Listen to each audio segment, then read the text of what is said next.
Tony Cotman, who really put this program together and helped design the car. And TC, you said at the start of the press conference, faster, stronger, sexier. Just talk about the process, how quickly it came together and how good this thing looks. Yeah, I mean, obviously we all start off with a concept of what we expect the car to look like or want it to look like. That took longer than yet, probably took a couple of weeks to get it to where we wanted it. And then it was how could they build it and follow that. So we've got to where we are today by obviously countless hours, and not to mention thousands and thousands of hours in the wind tunnel. You said something though before we started this interview about Dan Andersen, the man that funds this thing, what he told you before things started.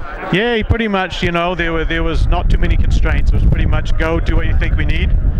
He was involved in absolutely everything we did. I presented the info. He made a decision. We moved on. It was very, very simple, clean, and I hope it translates to something everybody's happy with. You take the mic and just show us the highlights of the suspension and the body work and everything. Okay, as you see, it's a very, very raised nose, very flat, a lot different shape than what you see. A lot of air under the front. Quite a large underwing. It's got a traditional keel right under here, just like you'll see on the Indy car. Large area under there where we're going to put ballast. And this is a significant amount of time right here. The air intake, the cutout under the side pod, the shape of the underwing, and the shape of the bleed here.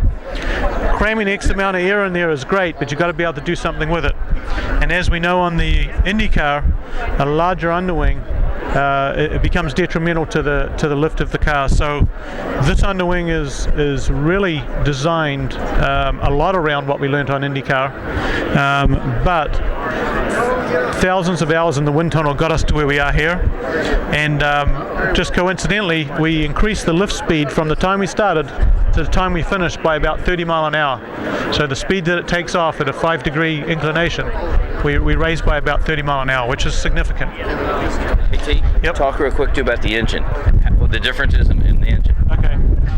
Engine, as I said before, it's 2-liter, 4-cylinder, an inline turbocharged engine. It's going to produce 450 horsepower with an additional 50 horsepower push to pass. So it's, when you look at the percentage of the push to pass on that, 50 horsepower for 450, that's a huge amount. So the baby's got some power. And it's turbocharged, which we really like, right? We like turbos, but we need it to sound cool. So we've been tuning the exhaust to the sound on the dyno, so wait to hear it. All right, Tony Cotman, hell of a job. I've had about 50 people already say, man, that's so good looking. Can we start that in the Indy 500? Hopefully the Indy cars will take this look someday, but I give Delara props for doing the right thing. Fantastic, and hey, one other thing, the IndyCar driver's seat fits right in this, so I want to see some IndyCar drivers drive some of these things. Very cool. Probably if we didn't have you, we wouldn't have a new Indy Lights car, and we might not have F2000 and Mazda and all the other series you supported. Just talk about your passion for this and why you decided to keep pushing. I don't know. That's a good question. I love racing. I've always been a gearhead since I was a kid. I was actually involved in amateur drag racing back in Englishtown, New Jersey. 1990, I got involved in open wheel with my son, and developed a real passion for open wheel in 1990. So I'm not in it as long as you. I read your mailbag, and I don't know all the people that have been involved, but I got the bug bad. So I started a series in 92, USF 2000, and I ran it all through the 90s, got to know people like Buddy Rice and Sam Warnish Jr. and Dan Weldon and a lot of other drivers that came through that series, and it stayed with me. I sold that series in 2001, started my own teams and ran teams for 6 or 8 years, lost my shirt, which team owners do, but that actually made me a better promoter because I have a heart for team owners now.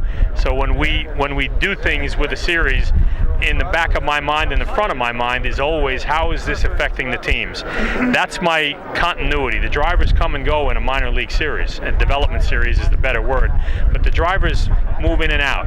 But the team owners are my partners, so I have to protect them. I have to give them a model that'll work, and it's worked well for me. IndyCar talked me back into USF 2000 and 2010. They talked me into Pro Mazda in 2012, and they talked me into Indy Lights in 2013. So why do I do it? I love racing, but I have no idea. Ask my wife. Tony Cotman, your right-hand man, said it was a pleasure working with you because you pretty much carte blanche said, make it look good, make it fast, do what you got to do. This thing, anybody to the naked eye, this is so much prettier than the IndyCar right now. Hopefully the IndyCar can look this good someday. I'm hearing that from the IndyCar drivers. That's part of what we wanted, and I'm very, as I said, I wasn't just saying it. Delara's been a great partner, and Tony Cotman is the man. I mean, he knows more, and you have no idea the nuts and bolts and the plumbing and the hardware and the wiring looms and all the stuff, and where's the fuel cell going to be located. There's a million details, and he's in there making sure that we're getting a proper race car, all the while building it as light as possible and as strong as possible.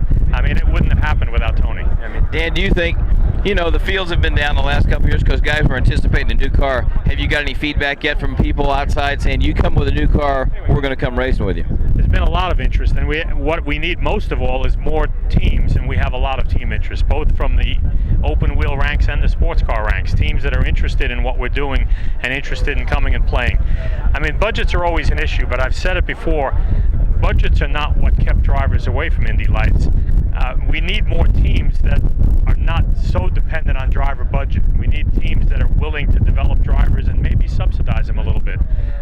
That's more important than guys just needing to get the maximum dollar from a driver.